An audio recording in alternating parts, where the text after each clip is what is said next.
Alors récemment, je me suis acheté une nouvelle paire de chaussures. Jusque-là, on s'en fout complètement. Mais je me suis dit avant de les porter que ce serait sympa d'essayer de tourner une sorte de mini-pub avec quelques petits plans créatifs. Essayer de construire quelque chose, une histoire, quelque chose qui rappelle un petit peu la DA de la marque. Alors les chaussures, ce sont celles-ci. C'est des Nike, toutes simples, toutes basiques. Et l'idée aujourd'hui, c'est de t'embarquer avec moi et de te montrer un petit peu tout le process créatif du brainstorm jusqu'à la vidéo finale en passant bien évidemment par les phases de tournage et de post-prod. D'ailleurs, cette vidéo elle est sponsorisée par Artlist. Sans eux, ça aurait clairement pas été possible de faire cette vidéo parce qu'ils viennent de lancer un nouvel outil qui m'a littéralement permis de créer cette histoire aujourd'hui. Alors ce nouvel outil, tu en as sûrement déjà entendu parler, moi je t'en parle un petit peu plus tard. Alors lorsqu'on souhaite créer une pub pour un produit en vidéo, en général on cherche à séduire un client cible, c'est tout l'intérêt de la publicité, on cherche forcément à faire vendre le produit, donc il faut impérativement savoir à qui le vendre. Donc ça passe par une phase où on analyse un petit peu le marché, on analyse le produit, on cherche à connaître qui est le client cible, quels sont ses centres d'intérêt, ses besoins, ses préférences, plein d'autres choses bien sûr selon la complexité du produit, mais tout ça c'est vraiment crucial pour commencer à concevoir un message publicitaire pertinent et qui aura un impact. Et ça, c'est quelque chose qui est vraiment universel, ça vaut pour tous les produits, donc quel que soit l'article sur lequel tu es en train de travailler, cette étape c'est vraiment la plus importante. Donc là, pour ces chaussures, forcément j'ai pas cherché bien loin, Si moi je les ai achetées, ça veut dire que je fais partie potentiellement des clients cibles, donc j'ai commencé un petit peu à réfléchir de ce côté-là et à lister un petit peu mes centres d'intérêt, à réfléchir à une idée globale pour cette vidéo, donc j'ai commencé par écrire toutes les idées que j'avais en tête. Donc ça c'est la partie de pré-prod qui est un petit peu plus complexe on va dire parce que là on n'a rien tourné, on est face à une page blanche, mais moi perso c'est une étape qui me stimule et que j'adore énormément parce que on peut vraiment tout se permettre, vu qu'on n'a rien tourné, on n'a pas de limite. Enfin si, moi je me suis quand même imposé quelques contraintes justement pour cette vidéo. La première contrainte c'est que le montage final ne doit pas excéder 40 secondes. La deuxième contrainte c'est que je dois faire absolument tous les plans tout seul, j'ai pas le droit de me faire aider par une autre personne. Et la troisième contrainte c'est de filmer tous les plans en une seule journée. Spoiler, j'ai réussi. En plus de ça, je me suis rajouté une difficulté supplémentaire qui est que je dois proposer une vidéo finale au format horizontal classique, mais aussi au format vertical pour les réseaux sociaux. Alors du coup, pour l'idée du script, ça a popé assez rapidement dans ma tête, je dois dire. En fait, c'est de voir un petit peu le déroulé d'une journée type d'un photographe argentique, donc voir la personne se promener dans les rues tout en capturant des belles images. Et justement, vu qu'on marche, on a un parallèle direct avec les chaussures, donc la cohérence est toute trouvée. Je peux alterner pas mal de plans différents, trouver des manières originales de mettre en valeur ces chaussures, tout en racontant une histoire à travers les photos et mon aventure. La manière dont j'ai élaboré le script, c'est assez simple finalement. Vu que c'est pour une vidéo YouTube, j'ai pas cherché à complexifier vraiment le message et l'histoire, il faut que ça reste basique et compréhensible pour tout le monde, ça c'est hyper important. C'est juste le déroulé d'une journée type d'un photographe. Donc à l'écran là ici, je te mets l'idée générale de la vidéo, donc intro, mise en contexte dans un cadre un peu ville, urbain. En tout cas moi c'est ce que j'ai en tête. Ensuite, rencontre avec le photographe, donc apparition du personnage, en l'occurrence moi, et des sujets, donc les chaussures. Ensuite, enchaînement de plusieurs scènes d'exploration dans la rue, avec différentes valeurs de plans. Là c'est vraiment l'axe de développement de la vidéo où les plans s'enchaînent assez rapidement. Les transitions aussi, tout en gardant un petit peu le côté vintage de l'argentique. L'idée c'est ça, c'est vraiment d'arriver à jongler entre ces deux tableaux. Ensuite, scène dans un magasin de photos où le personnage, donc moi, reçoit les photos, et la scène finale où il les regarde sur un banc et sort du cadre. En soi, il n'y a vraiment rien de compliqué, je fais juste suivre une chronologie qui est vraiment toute simple, tout en gardant à l'esprit qu'il faut mettre en avant les chaussures par le biais de la pratique photographique. Donc bien sûr, basé sur cette idée, il y a des dizaines et des dizaines de possibilités de script. Moi, je suis quand même resté sur quelque chose d'assez simple qui me parle, mais t'es peut-être sûrement en train de te dire que toi, tu aurais fait autre chose, et c'est totalement ok, la créativité n'est pas la même pour tout le monde. Suite à l'élaboration de ce mini-script, il m'est venu une idée de voix off, donc je voulais pas simplement de la musique et des effets sonores, je voulais vraiment raconter quelque chose, donc je me suis mis à l'écrire directement, cette voix off, j'étais inspiré. Dans ma tête, je suis parti sur un texte en anglais parce que je me suis dit que c'est ce qui sonnerait le mieux, c'est plus universel, et surtout, me concernant, c'est la langue qui me vient très souvent en premier lorsque je réfléchis ou que je pense à quelque chose. C'est paradoxal paradoxal, pourtant je suis bien français, mais c'est généralement pas le français qui vient en premier, c'est l'anglais. Et du coup, ça tombe parfaitement avec le sponsor de la vidéo du jour qui est Artlist. Alors Artlist, moi c'est le site que j'utilise afin de trouver toutes les musiques que je mets dans mes productions vidéo. Ils ont une bibliothèque avec des milliers de sons libres de droit ainsi que des effets sonores. Donc ça c'est vraiment très pratique pour des projets tels que des vidéos YouTube, des projets clients ou perso parce que là on n'a pas à se soucier des droits d'auteur. Et là c'est pour ça que ça tombe parfaitement avec cette vidéo, c'est parce qu'ils viennent tout juste de sortir une nouvelle fonctionnalité qui s'appelle VoiceOver, qui est la génération de voix basée sur du texte. Donc vraiment pile ce que je recherche pour ce projet. Alors c'est dispo uniquement en anglais pour le moment, mais le fonctionnement est assez simple. On a plusieurs styles de voix différentes selon le ton qu'on recherche. On a du masculin et du féminin bien entendu. On peut choisir une ambiance précise selon le ton de la vidéo et le message qu'on a envie de faire passer. Donc moi j'ai testé mon texte avec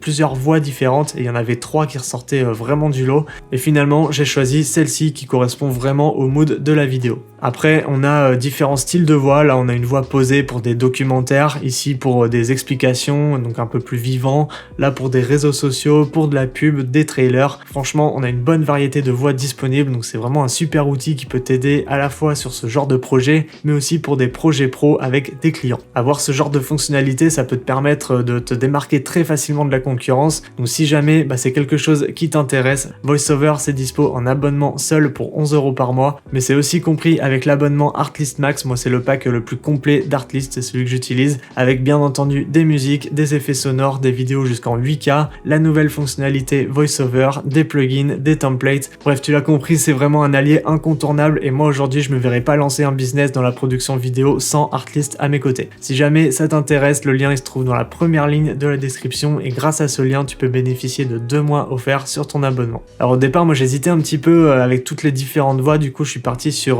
rural. Moi je trouve que le ton et le rythme de la voix est assez juste par rapport à l'ambiance que j'aimerais faire ressortir dans mes vidéos. Là je te fais écouter le résultat final. To those who see the world differently, every day is a new opportunity to explore and reach new highs. With comfort and style in every step, capture the authenticity of this world. Let your steps reveal stories waiting to be told. Get ready anytime. Bon là je suis d'accord, ça fait assez vide, surtout qu'il y a la voix toute seule, il n'y a pas de musique, il n'y a rien, mais c'est quand même un bon début. Là j'ai passé à peu près 10 minutes sur le projet et grâce à VoiceOver, en quelques clics, j'ai déjà un premier résultat et ça c'est vraiment génial. Maintenant, l'étape suivante pour moi, ça va être de choisir la musique qui va matcher avec ce son forcément, et surtout avec tous les plans que j'ai en tête. Donc le choix de la musique, tu le sais, c'est hyper important également, parce que là en plus il s'agit d'une pub de 30 ou 40 secondes, il y a une histoire à raconter, donc ça passe par plusieurs phases, et selon le style que je vais choisir, je vais devoir adapter l'ambiance de ma vidéo. Alors j'ai passé environ 2 ou 3 heures à chercher la musique qu'il me faut, et j'en ai sélectionné plusieurs qui collent assez bien avec le mood que j'ai en tête. Donc à partir de là, j'ai commencé à imaginer un petit peu des plans dans ma tête, des plans à tourner tout en mettant la musique et la voix off sur ma timeline pour voir si ça match. Et ça, c'est encore du boulot en pré-prod, mais pour moi c'est vraiment indispensable parce que ça va déterminer précisément les plans que je vais devoir tourner. Et puis au-delà de ça, si l'ensemble musical ne me met pas dans un mood précis, moi je vais pas forcément être inspiré au niveau des plans à tourner, tandis que là j'ai vraiment une ambiance qui me correspond, qui me plaît, et à partir de là je vais pouvoir imaginer vraiment le reste de ma vidéo. Donc quel que soit le projet, que ce soit pour ce petit projet YouTube ou alors des plus gros projets plus ambitieux pour des clients, moi c'est quelque chose que je fais tout le temps, c'est vraiment choisir la musique avant de tourner. L'étape suivante, elle sert à gagner du temps au tournage et donc au montage, c'est de timer toute ta vidéo avant de la tourner. Donc ça passe par l'élaboration d'un storyboard, une shotlist, une liste de plans, appelle ça comme tu veux. Moi, j'ai déjà mon script de base, donc je sais que la vidéo doit durer environ 30 à 40 secondes. Donc je vais préparer un storyboard pour une vidéo de 50 secondes, voire 1 minute. Comme ça, je suis sûr d'avoir suffisamment de plans. Et si jamais je dois faire des cuts rapides ou bien changer au dernier moment de plans lors du montage, j'aurai justement ce luxe-là d'avoir une variété de plans à ma disposition. Donc je vais pas t'énumérer toute la liste de plans un par un, parce que sinon la vidéo elle va durer très longtemps. Je te la mets à l'écran par contre pour que tu vois comment je structure mes storyboards, donc ça peut être intéressant par contre. Et si jamais tu veux reprendre ce modèle, moi je te le mets à dispo gratuitement, vide bien sûr. Le lien se trouve dans la description, ça pourra potentiellement te servir pour de futurs tournages. Donc tu vois, déjà, rien que là, pour une pub de 40 secondes, on a énormément de plans différents, on a fait un gros taf de pré-prod. La raison à ça aussi, c'est que j'ai envie d'avoir un montage assez dynamique qui va matcher avec la musique que j'ai choisie. Donc certains plans vont s'enchaîner assez rapidement, certains vont être sûrement accélérés, je sais pas encore. Et même si j'en ai prévu un peu plus, je préfère les tourner et les avoir, quitte à pas les utiliser, plutôt que de devoir galérer en post-prod. Voici maintenant sur le spot de tournage. Le but pour moi, ça va être de tourner tous les plans dont on a parlé un petit peu en début de vidéo. J'ai avec moi pour le making of Kevin qui a interdiction de m'aider sur le tournage, de tout faire tout seul. Il a cette consigne là de ne pas du tout m'aider. Et du coup on profite de cette journée entre soleil et pluie pour essayer de faire tous les plans. Ça va être un petit peu galère, mais on va essayer de faire ça assez rapidement. Let's go, c'est parti.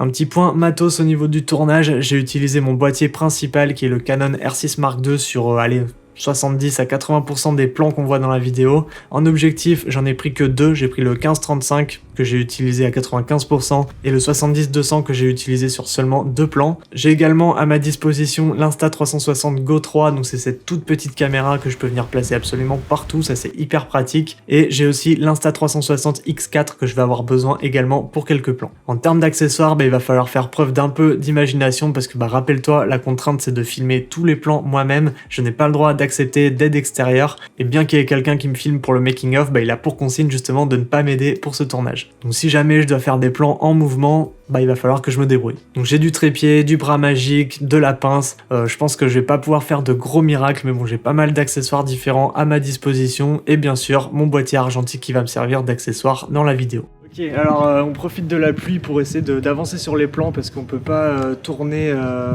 tous les plans qu'on aimerait. Là on est un peu abrité, donc on est un peu en sécurité. L'idée de ce plan, ça va être un plan en mode un peu snoricam. Alors vu que je n'ai pas du tout de snoricam, le moyen de tricher que j'ai trouvé, ça va être d'utiliser un trépied comme j'ai ici et de me le coller, me servir des pieds du trépied pour les coller un peu sur mes jambes, sur ma hanche, je sais pas trop comment. Et d'essayer d'avoir un point de vue comme ça en mode grand angle où c'est la caméra qui me regarde et moi qui cherche un spot photo. Voilà, ça va être ça l'idée du plan. Et puis allez, c'est parti.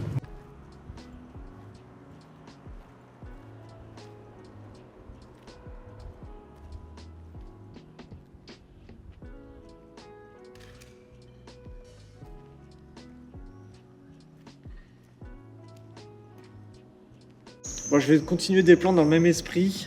Cette fois-ci, je vais mettre une autre caméra, mais sur mon appareil photo pour faire une sorte de caméra embarquée avec l'Insta360 cette fois. Donc, je vais solliciter d'autres types de caméras que ce boîtier-là. Là, on profite encore de la pluie. D'ailleurs, désolé pour le son si c'est inaudible. Je vais profiter de la pluie pour m'aider de tous les poteaux qu'il y a autour pour faire un cadre dans le cadre. Je vais me servir des poteaux pour faire mon cadre d'image. Pour placer toujours mon boîtier en plein milieu et moi je vais marcher sur le trottoir qu'il y a là, à l'abri, pour avoir des tags différents, pour vous montrer une évolution en gros et puis après le cut il va se faire rapidement. Je vais juste marcher et faire le focus sur mes chaussures.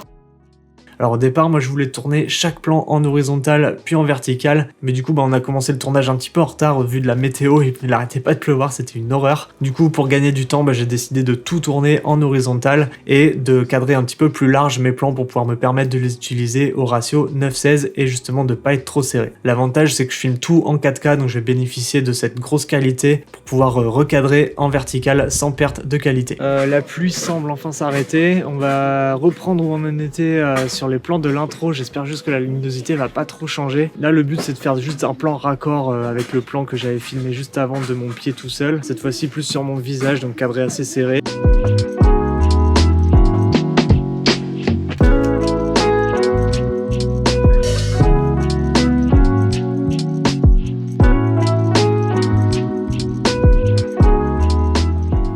Du coup pour ce plan en mode caméra de surveillance, on est dans une toute petite ruelle. La caméra elle est située là-haut, j'ai mon retour sur le téléphone. Du coup je vais pouvoir lancer l'enregistrement à distance. Et le but caméra surveillance c'est que je passe devant et puis après avec le tracking en post-prod je pourrais faire mon suivi comme ça tranquillement. Le cadrage est vraiment trop stylé, on a les branches en premier plan et tout, je trouve ça vraiment trop beau. Donc let's go.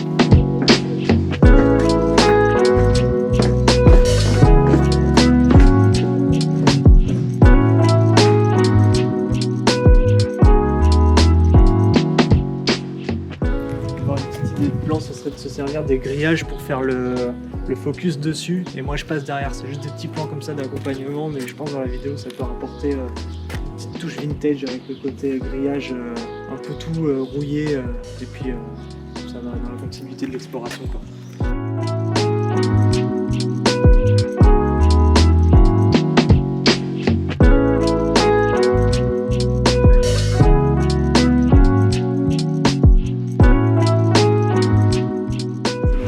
Bon, du coup là le plan, je vais faire un petit hyperlapse avec la cathédrale vu que c'est celle-là qu'on met en avant depuis le départ. Je vais tester un hyperlapse, je sais pas si je vais l'utiliser vraiment dans la vidéo, mais au moins il sera tourné, ce sera fait. Et voilà.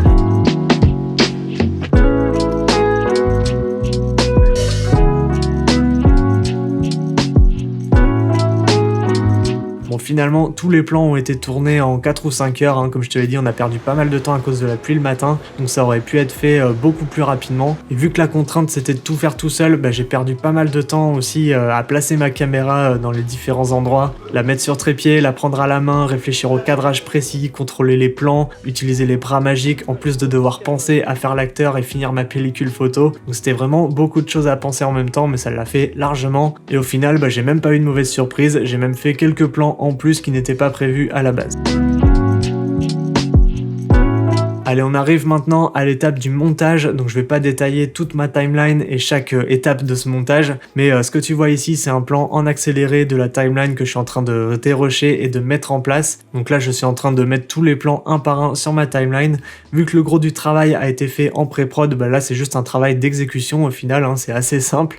J'ai pas eu de mauvaise surprise, comme je te l'ai dit, au tournage, donc tout s'est passé comme prévu. Les plans que j'avais en tête, bah, je les ai, ils ont été tournés, du coup, bah, j'applique simplement ce qu'il y a sur mon storyboard. Et petit à petit, bah, je commence à mettre en place la structure globale du montage, puis la musique et les effets sonores et la voix off. D'ailleurs, la musique, je l'ai changée en cours de route parce que bah, j'en ai trouvé une autre qui collait mieux selon moi. Après, j'ai passé pas mal de temps sur les effets et la colorimétrie. La timeline finale, elle ressemble à ça, donc vraiment rien de bien compliqué. Et j'ai bien sûr pris soin de créer une autre séquence, cette fois-ci en verticale, dans laquelle j'ai adapté tous mes plans. Donc voilà, en gros, il n'y a pas grand-chose à dire de plus sur le montage. J'ai vraiment voulu rester sur quelque chose de très simple. Déjà parce que j'avais pas le temps de mettre en place un projet beaucoup plus ambitieux. Dans ma tête, ça devait être très simple et compréhensible aussi pour quiconque regarde cette vidéo. Et puis aussi, bah, le fait de tourner tous les plans moi-même, bah, ça limite dans le choix des mouvements de caméra. Donc l'idée, bah, c'est d'arriver à amener du mouvement sur chaque plan, que ce soit moi qui bouge ou bien la caméra en mode POV. Donc voilà, en gros, comment je fais pour la plupart des vidéos sur lesquelles je travaille. En général, il y a tout ce boulot de recherche, d'écriture, de mise en place du projet avant de commencer à tourner et à monter la vidéo. Et là, pour te donner une idée, ce travail-là m'a demandé à peu près 2 jours entre l'écriture, le travail de recherche de musique, le tournage et le montage. Donc voilà, je te laisse avec le montage final de cette vidéo. N'hésite pas à me dire ce que t'en as pensé. N'hésite pas également à checker Artlist, premier lien dans la description.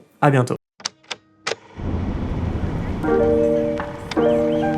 To those who see the world differently, every day is a new opportunity to explore and reach new highs.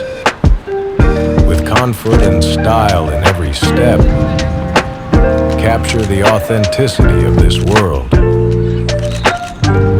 Let your steps reveal stories waiting to be told. Get ready anytime.